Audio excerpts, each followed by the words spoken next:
નમસ્તે. ધોરણ 11 કેમિસ્ટ્રી. મિત્રો, હવે આજે આપણે આ આખું એક વીક રસાયણ વિજ્ઞાનનું જે આપણું પહેલું ચેપ્ટર કે જેના 16 વિડીયોનો આપણે અભ્યાસ કર્યો, તો એનું આપણે આ એક આખા વીકની અંદર એના પ્રશ્નોત્તરી સ્વરૂપે આપણે તેનું રિવિઝન કરવાનું છે મિત્રો, જેથી આપણી જે થિયરી છે એ થિયરીમાંથી કેવી રીતના પ્રશ્નો પૂછાય, તેમાં માગ્યા મુજબ કેવી રીતે લખાય તેની આપણે ચર્ચા કરવાના છે. અને 11 થી 16 તારીખ સુધી જુદા જુદા પ્રશ્નો પર ચર્ચા કરીને ત્યાર પછી આપણે 17 તારીખે જે ટેસ્ટ આવશે એ ટેસ્ટમાં આ પ્રશ્નોમાંથી જ આપણે 25 માર્ક્સનો ટેસ્ટ આપવાનો રહેશે, જેથી તમને ખ્યાલ આવે કે કોઈ પણ પ્રશ્ન આપણને પૂછેલો હોય તો માગ્યા મુજબ કેવી રીતે તેને સોલ્વ કરી શકાય, કેવી રીતે તેને લખી શકાય. તો એના માટે આપણે આ આખું એક વીક આપણે રિવિઝન કરવાનું છે, જેમાં જુદા જુદા પ્રશ્નોનો આપણે અભ્યાસ કરીશું. 5-6 પ્રશ્નો રોજના આપણે લઈશું અને તેનો આપણે અભ્યાસ કરીશું. ચલો મિત્રો, તો હવે પહેલું ચેપ્ટર છે આપણું રસાયણ વિજ્ઞાનની પાયાની સંકલ્પનાઓ.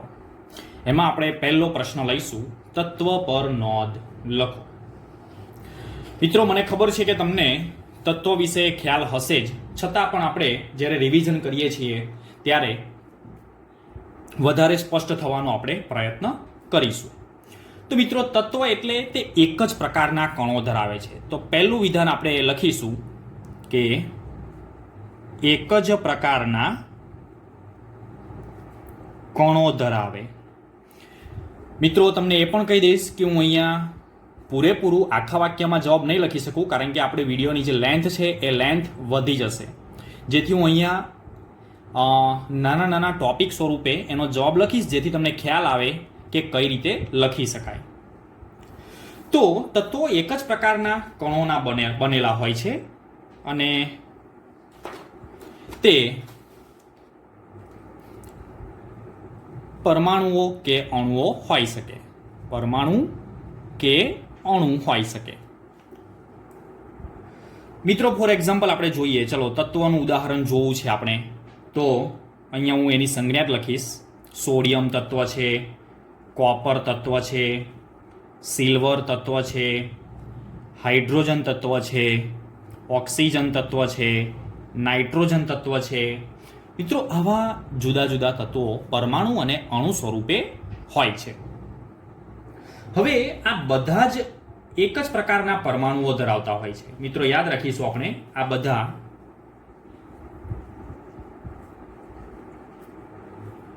એક જ પ્રકારના પરમાણુ ધરાવે. તમે જોઈ શકો છો મિત્રો, સોડિયમનો પરમાણુ આપણી પાસે હોય, સોડિયમ તત્વ હોય આપણી પાસે, તો તેમાં તમામ તત્વો સોડિયમના જ હોય, બીજું કશું પણ તેમાં હોઈ શકે નહીં, બીજું કોઈ તત્વ તેમાં ના હોઈ શકે. એટલે તેમાં એક જ પ્રકારના પરમાણુઓ હોય. બીજું વાક્ય આપણે લખીશું, છતાંય જુદા જુદા તત્વોના જે પરમાણુઓ મિત્રો હોય તે જુદો જુદો સ્વભાવ ધરાવે. ફોર એક્ઝામ્પલ, સોડિયમ તત્વનો જે પરમાણુ છે તેની લાક્ષણિકતા અલગ હોય, કોપરની લાક્ષણિકતા અલગ હોય. કોપર કઠણ છે, જ્યારે સોડિયમ મૃદુ છે, પોચું છે. એટલે એવી લાક્ષણિકતા તેની અલગ અલગ હોય. પણ કહેવાનો મતલબ કે જે તે તત્વમાં જે તે તત્વના જ પરમાણુઓ હોઈ શકે. એ જ રીતે આપણે અહીંયા બીજી વાત કરીશું, તો કે સોડિયમ, કોપર, સિલ્વર જેવા પરમાણુઓ છે તેમાં ઘટક કણ એકલ પરમાણુ સ્વરૂપે છે. સોડિયમ, કોપર, સિલ્વર, એમાં જે ઘટક કણો છે તેના, એટલે કે તેના પરમાણુઓ છે તે એકલ પરમાણુ છે. મિત્રો, એકલ પરમાણુ તમને જોઈને જ ખ્યાલ આવશે. કઈ રીતે એકલ પરમાણુ એટલે શું? તો કે સોડિયમ લખીએ છીએ તો અહીંયા આપણે ક્યાંય નીચે Na2, Cu2, Ag2 કે Ag3 એવું ક્યાંય કશું લખતા નથી. તમને ખ્યાલ આવી ગયો હશે. જ્યારે કેટલાક તત્વો એવા છે કે જેમાં 2 કે 3 પરમાણુઓ સાથે જોડાઈને અણુ બનાવે છે. ફોર એક્ઝામ્પલ, અહીંયા મેં લખેલું છે, જુઓ, H2 અને O2 છે ને, તો અહીંયા H2 ની અંદર તમે જુઓ, H2 ની અંદર કેટલા પરમાણુઓ છે? 2, એટલે અહીંયા 2 લખવું પડે, કારણ કે સિંગલ હાઇડ્રોજન તે અસ્થાયી છે, માટે તે બીજા હાઇડ્રોજન સાથે અણુ સ્વરૂપે રચના કરે છે. એ જ રીતે O2 છે, નાઇટ્રોજન છે, આ બધા કેવા હોય છે? એ અણુ સ્વરૂપે જોવા મળે છે મિત્રો, અણુ સ્વરૂપે. એટલે આમ આપણે જો અણુનું બંધારણ જોવું હોય તો તેમાં 2 પરમાણુઓ જોડાઈને શું આપે છે? અણુઓ આપે છે. તો મિત્રો આ થઈ તત્વ પરની નોંધ. ચલો હવે આપણે એક બીજો પ્રશ્ન જોઈશું. તો આપણે તત્વ પરનું નોંધ પૂછે તો આપણે આટલું જ લખવાનું એમાં. ચલો બીજો એક પ્રશ્ન જોઈએ મિત્રો. આપણો બીજો પ્રશ્ન છે સંયોજન પર નોંધ લખો. મેં આગળ તમને રેગ્યુલર વિડીયોમાં સમજાવી દીધેલું છે. ક્યારેક પ્રશ્ન એવો પણ પૂછાઈ શકે કે તત્વ સંયોજન કરતાં કઈ રીતે અલગ પડે છે? તો મિત્રો આપણે એ પણ ધ્યાન રાખીશું અહીંયા.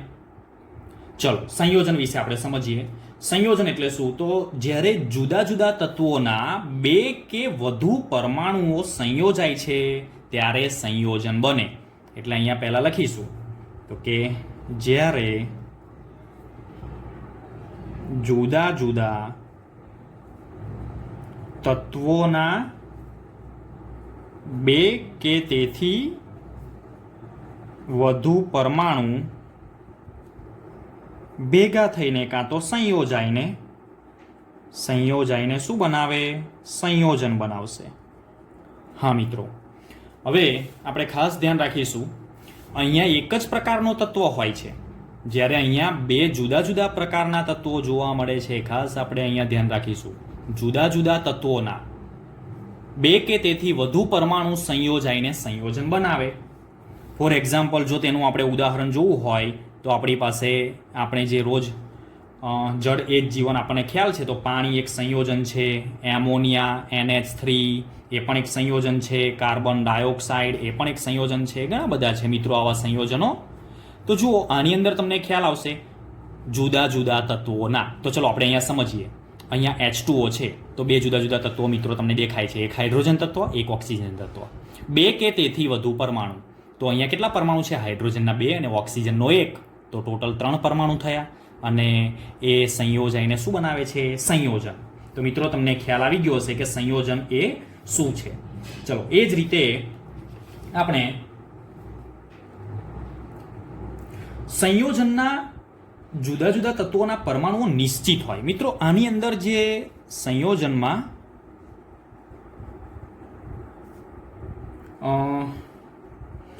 જુદા જુદા તત્વોના પરમાણુઓ નિશ્ચિત હોય, ફિક્સ નિશ્ચિત હોય છે. અને તે નિશ્ચિત પ્રમાણ ધરાવે. તેનું પ્રમાણ પણ નિશ્ચિત હોય છે.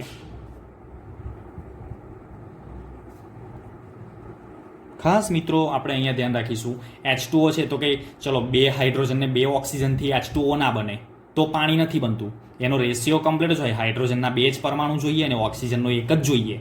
એટલે તેના પરમાણુઓ જે છે ને તે નિશ્ચિત હોય છે મિત્રો.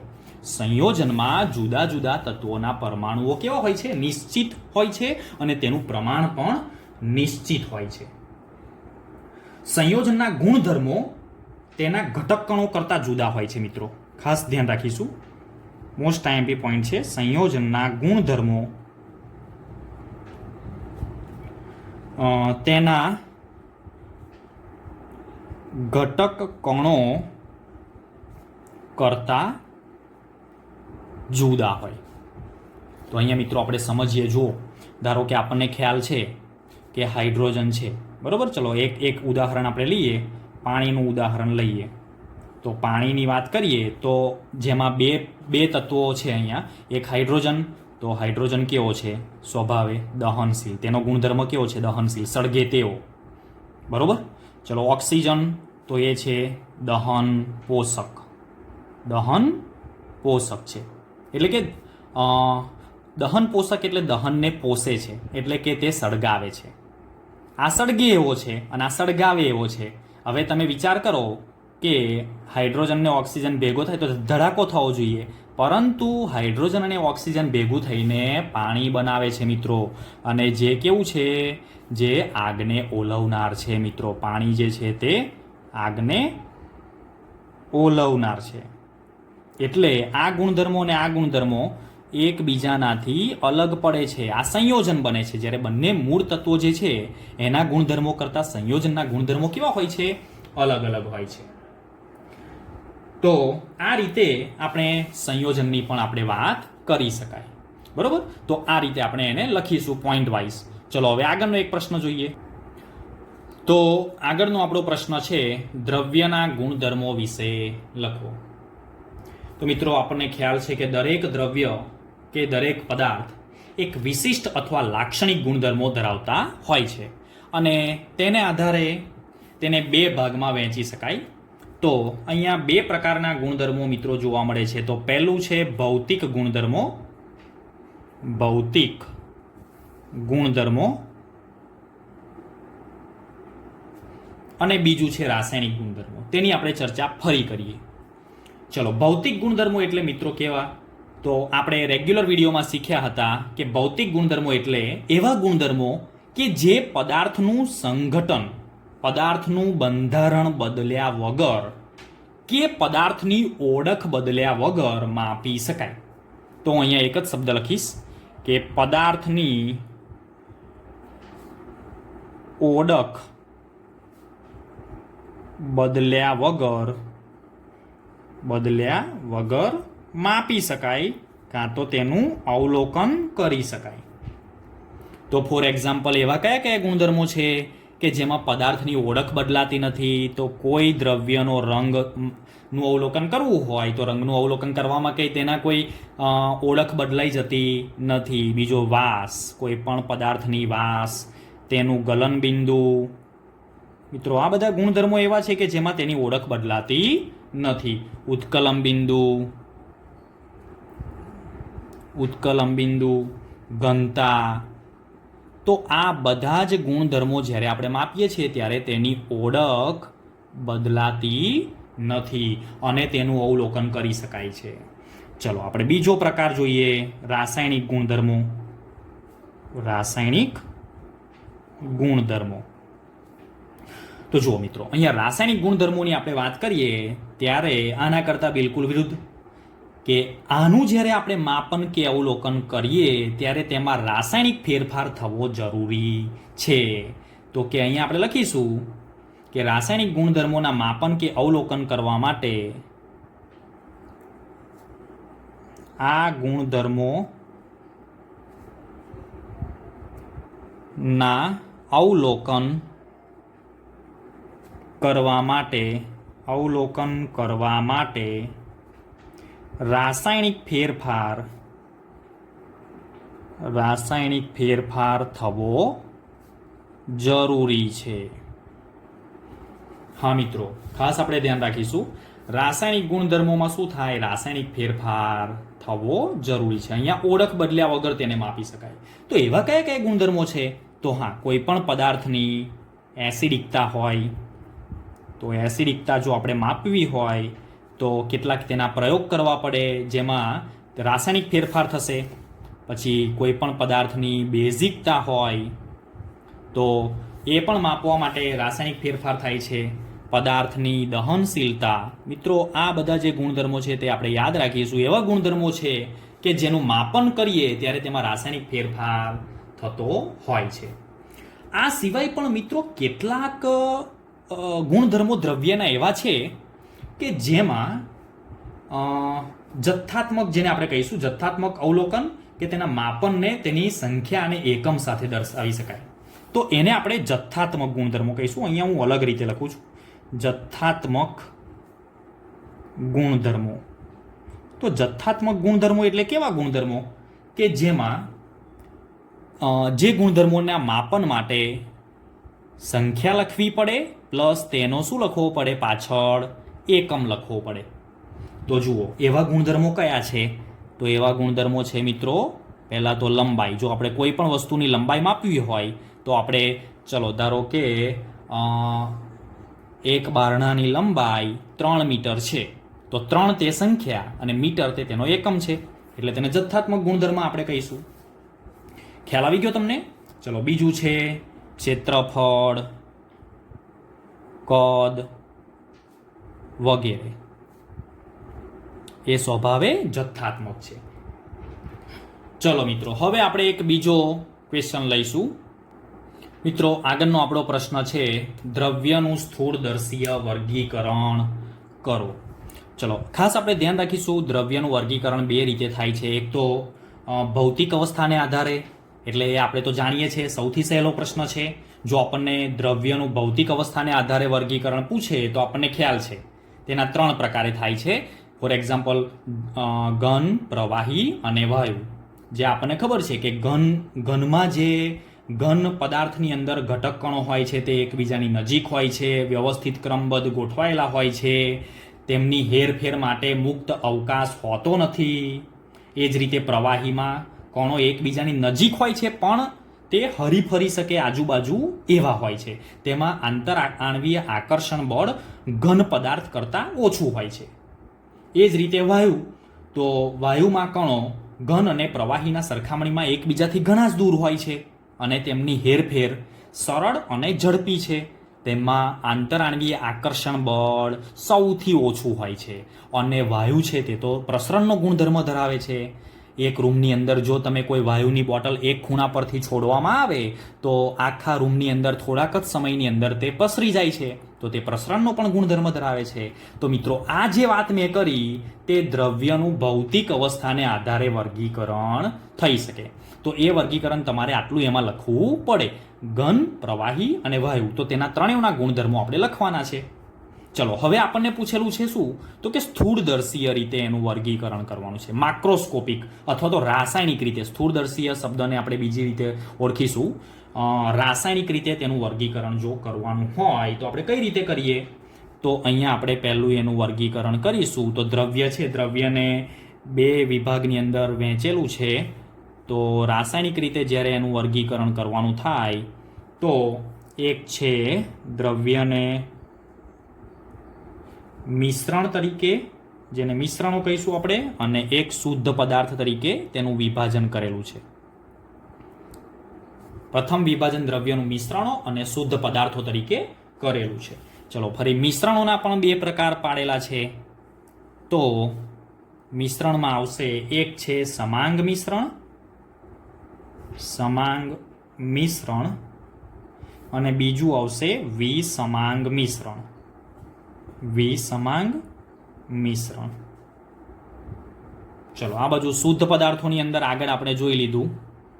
શુદ્ધ પદાર્થોની અંદર કયા કયા શુદ્ધ પદાર્થોમાં વર્ગીકરણ કરીએ છીએ? તત્વો અને સંયોજનો. મિત્રો, આ રીતે આપણે તેનું વર્ગીકરણ કરીએ છીએ.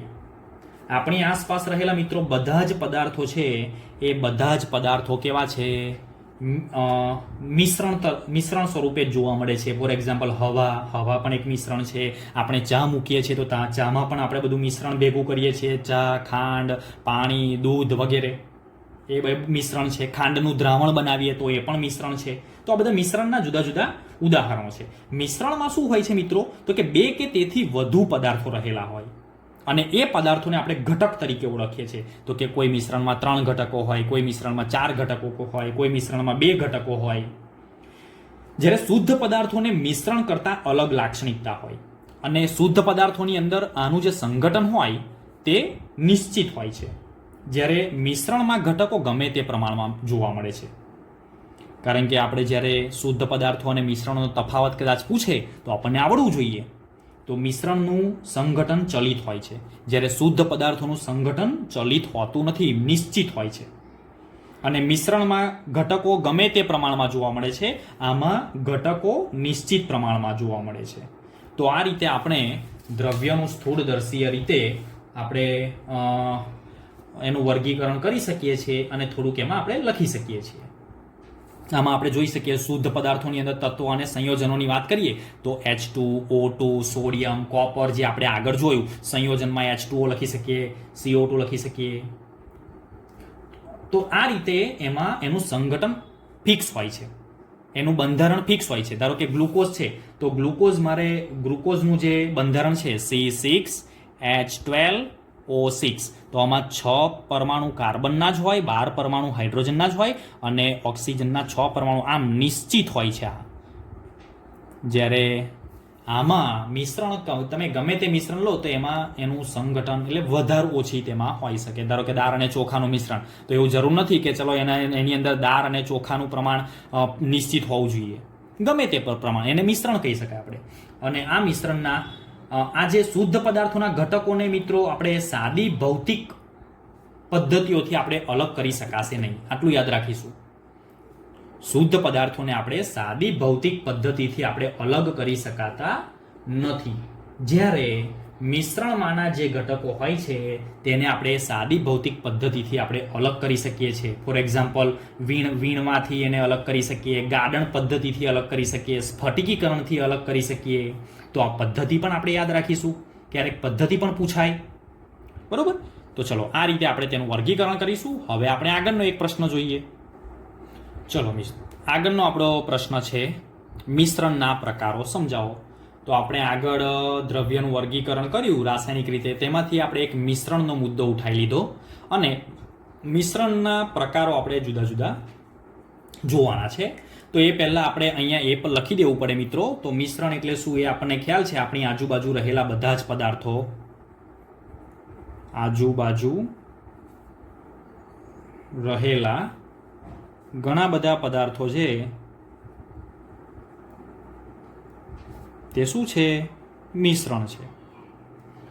અહીંયા એક્ઝામ્પલ તરીકે લખવું હોય તો ચા, ખાંડનું દ્રાવણ, હવા, આ બધું મિશ્રણ છે મિત્રો. અને મિશ્રણમાં 2 કે તેથી વધુ પદાર્થો રહેલા હોય ગમે તે પ્રમાણમાં. આપણે અહીંયા એ પણ લખીશું, મિશ્રણમાં 2 કે તેથી વધુ પદાર્થો ગમે તે પ્રમાણમાં રહેલા હોય છે. ખાસ ધ્યાન રાખીશું, પ્રમાણ તેનું ફિક્સ હોતું નથી, નિશ્ચિત હોતું નથી. હવે આ જે પદાર્થો રહેલા હોય તેને શું નામ આપીએ છીએ? ઘટકો કહીએ છીએ આપણે. 2 ઘટકો, 3 ઘટકો, એ રીતે. ચલો હવે તેના મુખ્યત્વે 2 પ્રકાર છે. તો એનો પહેલો પ્રકાર આપણે અહીંયા જોઈશું, સમાંગ મિશ્રણ. સમાંગ મિશ્રણ. તો ચલો સમાંગ મિશ્રણ કોને કહેવાય? કેવા મિશ્રણને આપણે સમાંગ મિશ્રણ કહી શકીએ? તો સમાંગ મિશ્રણમાં ઘટકો એકબીજા સાથે સંપૂર્ણ મિશ્ર થઈ જાય. એટલે અહીંયા આપણે લખીશું કે ઘટકો એકબીજા સાથે સંપૂર્ણ મિશ્ર થઈ જાય અને તેનું સંઘટન એક સમાન હોય. તો મિત્રો આવું એક ઉદાહરણ લઈએ એટલે તમને ખ્યાલ આવશે. તો કે ધારો કે ખાંડનું દ્રાવણ. તો ખાંડનું દ્રાવણ તમે જો બનાવો, અહીંયા લખીશું ખાંડનું દ્રાવણ. તો ખાંડ તમે પાણીમાં ઓગાળશો એટલે ખાંડનું દ્રાવણ બનશે. એમાં ઉપરના ભાગમાં કે નીચેના ભાગમાં પણ ખાંડનું દ્રાવણ જે છે તેનું સંઘટન બધે જ એક સરખું હશે. ઉપરના ભાગમાં પણ એ દ્રાવણ એટલું જ ગળ્યું હશે, નીચેના ભાગમાં પણ એ દ્રાવણ એટલું જ ગળ્યું હશે. એવું નથી હોતું કે ચલો ઉપર ખાંડનું પ્રમાણ વધુ હોય, નીચે ખાંડનું પ્રમાણ ઓછું હોય. એક સમાન હોય તેનું સંઘટન. ઓકે, ચલો બીજું, વિસમાંગ મિશ્રણ. તો તેમાં જે ઘટકો છે એ ઘટકો અલગ અલગ જોઈ શકાય છે. તો અહીંયા લખીશું કે મિશ્રણમાં સંઘટન બધે જ એક સમાન હોતું નથી. ખ્યાલ આવી ગયો મિત્રો? અહીંયા જુઓ, સંઘટન એક સમાન હોય, અહીંયા સંઘટન એક સમાન હોતું નથી.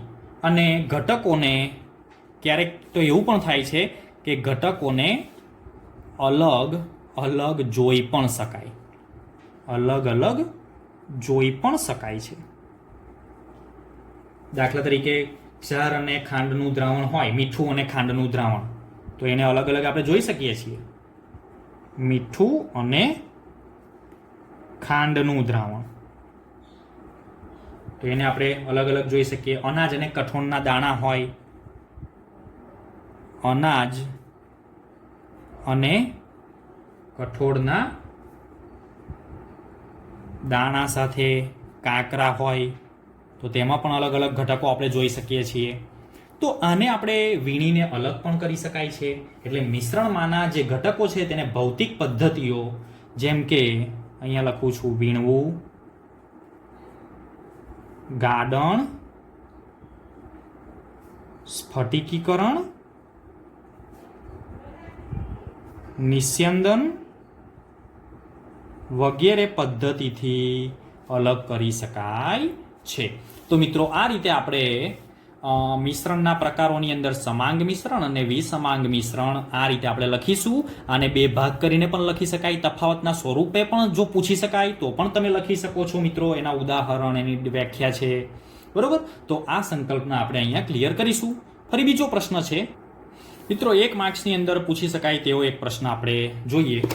તો રેફ્રિજરેટરમાં CFCના બદલે હવે કયો પદાર્થ વપરાય છે કે જે પર્યાવરણને ઓછું નુકસાન કરે છે? જો એવો પ્રશ્ન પૂછાય તો તમને મિત્રો ખ્યાલ છે કે HFC 134A. તો આપણને જ્યારે 1 માર્ક્સનો આવો પ્રશ્ન પૂછાય તો આપણે આ લખીશું HFC 134A, જેનું ફૂલ ફોર્મ છે 1112 ટેટ્રાફ્લોરોઇથેન. ટેટ્રાફ્લોરોઇથેન.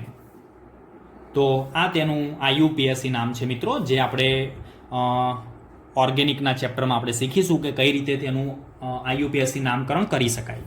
તો આપણે લખીશું HFC 134A. ચલો, બીજો એક પ્રશ્ન આપણને 1 માર્ક્સનો પૂછાય કે કેન્સરની સારવારમાં વપરાતી 2 ઔષધો, તો એ કઈ છે? આપણે પહેલા ચેપ્ટરમાં આવે છે ટેક્સોલ અને બીજી છે સિસ્પ્લેટિન. ત્યારબાદ આગળનો એક પ્રશ્ન છે, મિશ્ર ધાતુ એ કયા પ્રકારનું મિશ્રણ છે? તો મિશ્ર ધાતુ જે છે એ મિશ્ર ધાતુ તે સમાંગ મિશ્રણ છે મિત્રો. સમાંગ મિશ્રણ, તેમાં જે જુદી જુદી ધાતુઓ મિશ્ર થાય છે તે સમાંગ રીતે તેમાં સંઘટન એનું બધે જ સરખું જોવા મળે છે.